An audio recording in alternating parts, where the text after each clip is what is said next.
How's it going, everyone, and welcome back to my F2 2020 Championship for round 10 at Monza, the Temple of Speed, and one of, if not my favourite track on the F1 calendar. So it's been a while since the last race at Belgium, so just as a bit of a reminder, I lead the championship by, I think it's around 30 points from Artem Markelov, and at this stage it's pretty much a two-horse race between the two of us. So anyway, qualifying started. I'll let you enjoy the rest of the lap.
So as we come around Parabolica at the end of the lap, it's been a pretty okay lap, staying now to the right hand side for the shortest run to the line.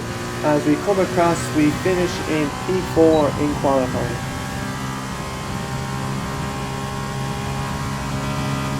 So Matsushita takes the 4 points for pole ahead of our rival Markelov, Armstrong in third, myself in fourth, and four of us separated by less than a tenth of a second ahead of Alesi, Drugovic, teammate Shaw, Schumacher, Ruvla and Robert Schwarzman rounding out the top 10. Hello and welcome back to a classic circuit familiar to fans the world over. This is Monza. You can hear the cars ready to go. Certainly the fans are ready for some action. We're all set, so let's get this Formula 2 race underway. Monza's emphasis on long, fast straights typically rewards a low drag setup, but teams using that could face some problems in these conditions. Watch out for Parabolica, possibly this track's most demanding corner. We may see cars struggling for grip there. So as we go to the 5 red lights for a very wet feature race here in Italy from P4, the lights go out and as I expected, get a pretty poor start in these conditions compared to the AI. I've dropped from 4th down to 6th now, and it's a long run into turn 1, so couldn't lose even more positions as we drop down to P7 behind our teammate Shaw into the first chicane. Taking it pretty easy, don't want to get any damage or hit anyone off as we managed to hold P6 around the outside of the second part of the chicane. And as we go into the second chicane on the first lap, again taking it pretty easy on the way in, but on the way out go a bit wide and almost get to the gravel. Have a big snap of oversteer on the exit, and that allows Joe to go down or inside into the first Lesmo. And at the time I was considering just letting Joe go because I thought he might have been faster. Then I thought if it dries out I want to be the first car out of our team so I can get pit stop priority. So try and go around the outside of the second Lesmo. We're side by side now down towards the Scari and into the chicane, have the inside line break a bit later than our teammate and managed to hold it in P6. As on the exit once again try and get the power down a bit early, have a big moment. Luckily Joe was a bit further behind than he was coming out of the second chicane, so into Parabolica. Can't quite get alongside us. We give a bit of a squeeze and remain in P6. As on to the end of lap 3 now, out of Parabolica, have another moment and down, that's going to hurt me down the whole long pitch straight as Joe comes alongside us and side by side down towards the first chicane. Luckily for me, managed to just stay ahead, but into the braking zone he brakes much later. I locked the rears a bit and a bit sideways. I have the inside for the second part of the chicane, and luckily Joe can't get a good enough exit to try and challenge me down around the Curva Grande and into the second chicane. Unfortunately, I spread Joe a little bit and that let Schumacher get past him, so unfortunate for the team there, but in F2 it's more so for the driver than the team. I'll skip ahead now towards the middle of lap 4. You can see on the mini-map I have a big train of cars behind me, and up in the top left corner on the standings we're almost 4.5 seconds behind Alesi in front of us, so just shows it don't really have the pace in these conditions and really just keep in position by being able to be quick on the straight and keep everyone behind. As on to end of lap 6 now, starting lap 7. Say Newcastle best by only 1,000, but Schumacher has a good run on me down the pitch straight and into turn 1. He brakes much later around the outside of turn 1, which gives me the outside for turn 2, and should have been able to get better traction there, but Schumacher gets a great exit and I have a bit of a moment, and the Prema driver gets ahead as there's a yellow flag now behind me. We're going to skip ahead the middle of the lap, and the safety car is being called out for that incident.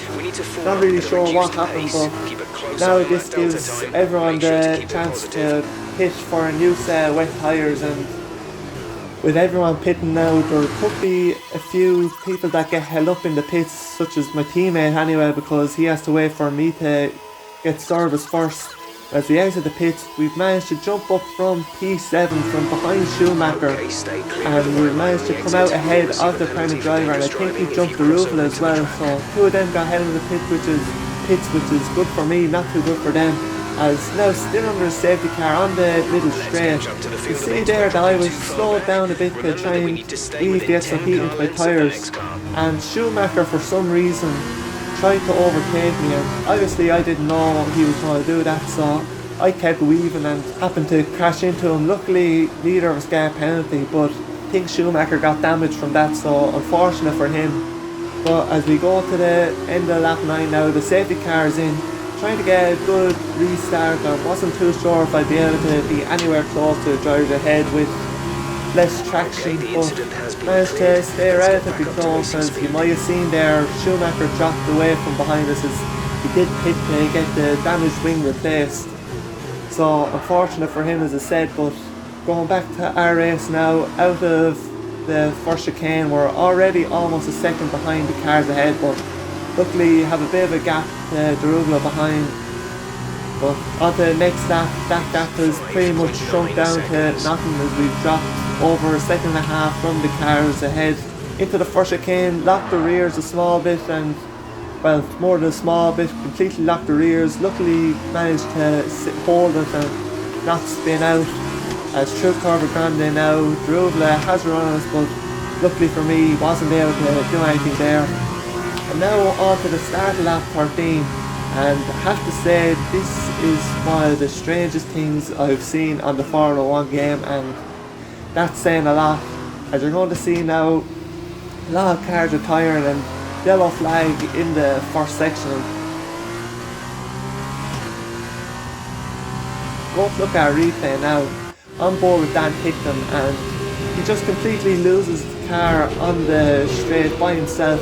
You might have saw there ahead, and we're going to see here, Derugla does the, I think it's Derugla, does the exact same thing at the same time, and yeah, just going to leave this here, and basically just a massive pile up. Our teammate got caught up in that, as do I think probably 8, 9, 10 cars on board with Schwartzman there, just completely goes in full power and just complete carnage into the first chicane.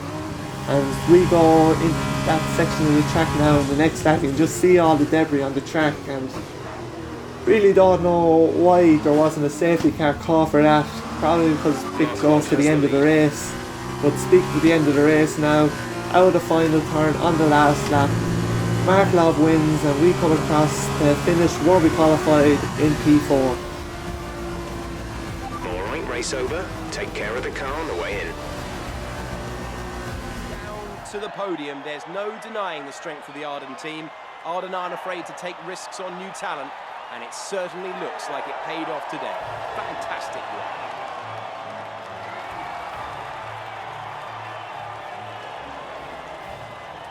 Markelov takes maximum points with the win and the fastest lap, ahead of Matsushita and Armstrong in the podium positions. Self and P4 ahead of Delachas, Sato, Piquet and Tsunoda getting P8 and reverse grid pole, with Galea and Schumacher recovering to get points after the massive crash in that race. And as we go to the lights for luckily it's a dry sprint race from P5. The lights go out, get a pretty poor reaction actually, and Armstrong gets a much better launch for side by side on the run down into turn 1. Unlike the feature race, this time I have the outside line, so able to go in a bit deeper, have the inside for the second part. So managed to initially stay ahead of Armstrong, but with the outside line, much more momentum for the ART driver, and he gets past me up into P5 as we drop down into P6. As we run down now towards the second chicane, could have probably had a dive there on the cars ahead, but decide to hold position for the moment and not do anything risky for now. As onto the end of the first lap, through Parabolic again, much better run on the power much earlier than Armstrong, and in the slipstream going to pull to the left hand side now, and luckily managed to get into the slipstream of Delachas ahead, which helps me pull past Armstrong on the pit straight. But into turn 1, because I was behind Delachas, I couldn't brake as late as I wanted to hold position. Armstrong outbrakes me, and have to say it was a great move by the Kiwi. From looking like he was going to lose the position to me, he manages to gain a position on Delachas as through Curva Grande. I also managed to get past the Trident driver up into P5. So I do gain one position there, which looked like I was going to, but thought I was going to be on Armstrong, but he manages to be the bigger benefiter there with Delachas losing out massively.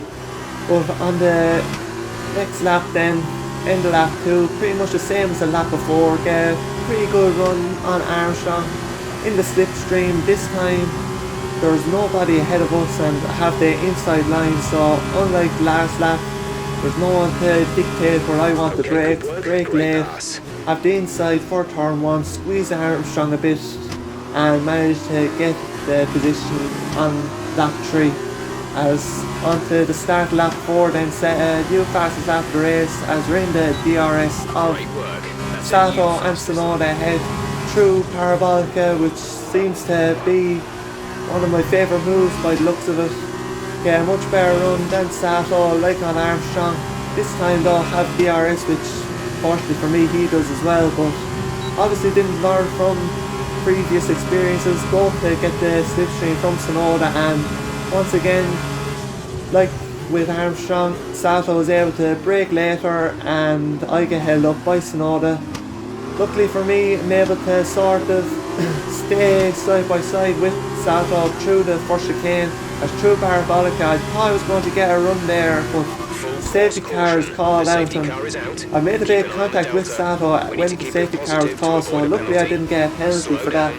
Just going to show this now, when the safety car was called, I got this pop-up on the screen which never seen before, and I didn't actually notice at the time, so could have made the move on Sato there if I was able to before the safety car was fully called out. But you live and you learn, I suppose, as we go now to the safety car restart on the end of lap 9, so only 2 laps of green flag running now, and if I want to win this race I pretty much need to get past 1 if not 2 cars on this lap. As into turn 1 I make a move on Sato, as Tsunoda and Piquet also battle, and on the outside of turn 2 we get a much better exit than Sato and up into P3.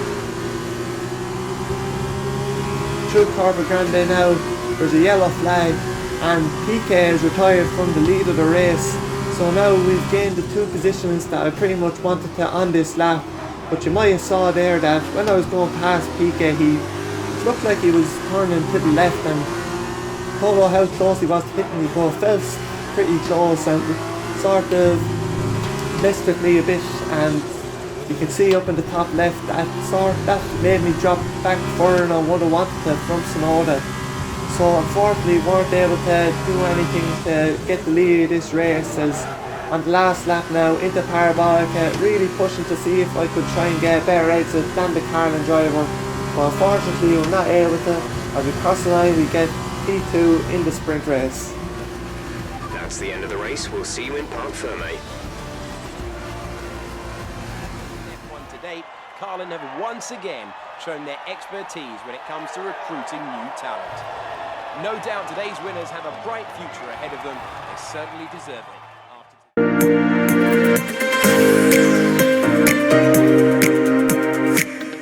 As you saw there, Sonoda wins the race ahead of himself by only a little over 2/10, and I get the 2 points for fastest lap as well.